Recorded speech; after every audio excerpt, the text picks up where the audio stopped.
રાજ્ય સરકારનો ખાંડ મંડળી તથા ખેડૂતો માટે મહત્વનો નિર્ણય। વર્ષ 2007 થી 2015ના શેરડીના ભાવ મંજૂર કરાયા। સરકારે ખેડૂતોના હિતમાં મહત્વપૂર્ણ નિર્ણય લીધો। ખાંડ મંડળી પરનો 1500 કરોડનો બોજો દૂર થયો। 2 લાખથી વધુ શેરડી ઉત્પાદક ખેડૂતોને મોટી રાહત। મંત્રી જીતુ વાઘાણીએ સરકારનો આભાર વ્યક્ત કર્યો। વડાપ્રધાન અમિતભાઈ શાહનો પણ આભાર માન્યો। મુખ્યમંત્રી ભૂપેન્દ્રભાઈ પટેલના નિર્ણયથી ખેડૂતોમાં આનંદની લાગણી।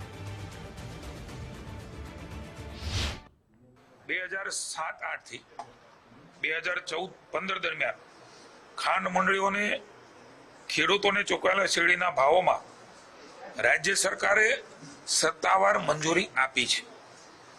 આ નિર્ણયથી મને જણાવતા આનંદ થાય છે કે એ ખાંડ મંડળીઓ અને ખેડૂતો માટે 1500 કરોડ રૂપિયાનો બોજો આનાથી હટવાનો છે। 2 લાખથી વધુ શેરડી ઉત્પાદક ખેડૂતો અને ખાંડ મંડળીઓને સૌથી મોટી રાહત। મેં કહ્યું 2007-8 થી 2014-15 સુધીમાં આટલા વખતની આ બાબતો